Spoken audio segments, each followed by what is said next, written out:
I'm Bill Tierney. I'm University Professor of Higher Education, Director of the Puglia Center for Higher Education at the University of Southern California. I work in three large arenas. One of them has to do with how do we get more low-income youth from high schools into tertiary education. So we have work that deals with mentoring programs in high schools. And I also have an action form of research where I'm involved in that as well as doing research. I also have a writing program because we have far too many students who graduate from high school and they are not college ready. And you know, there's a large debate in the United States about whether remedial classes in universities are any good. There is no debate, however, that if you are prepared when you enter the university, you are better off than the youngster who is not prepared. So we need to improve how students are prepared for college, university, when they graduate from high school.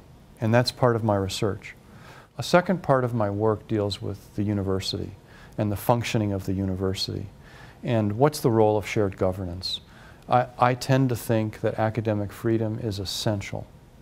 So how do we work with ensuring academic freedom in a changing nature, the dynamic changes that are taking place in universities right now?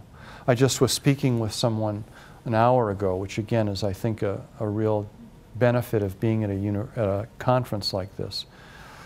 I talked with a fellow who is from China, and we're going to do a special issue of a journal on academic freedom, because academic freedom is of concern not only to people in countries like the United Kingdom and the United States and Canada, but really around the world. So we need to think about that, and that's a second area of my work. The third area really comes in relation to both of these issues, and that's that in the last 5 to 10 years, I've gotten very interested in privatization in higher education.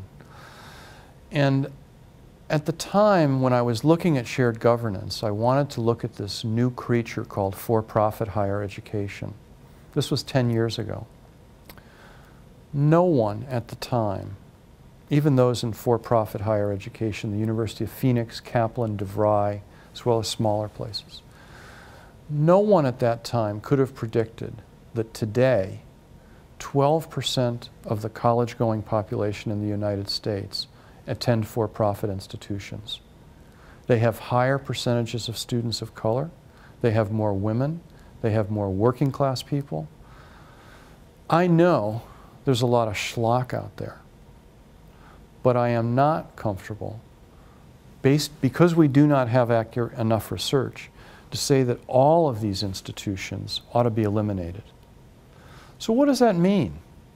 What's the role of for-profit higher education in the future? What does it mean in an era of privatization, intense privatization, that the public good is no longer what it once meant? And then it comes back to, you know, all of these to me are united. Then it comes back to the idea of access. If we still hold true as a state, as a country, as a nation, that we need more people to participate in higher education, then what does that mean? And of course, where does technology fit in the grand scheme of things? I'm hard-pressed to think that 10 years from now, that the makeup of higher education in this country, as really around the world, is going to be the same as it is today.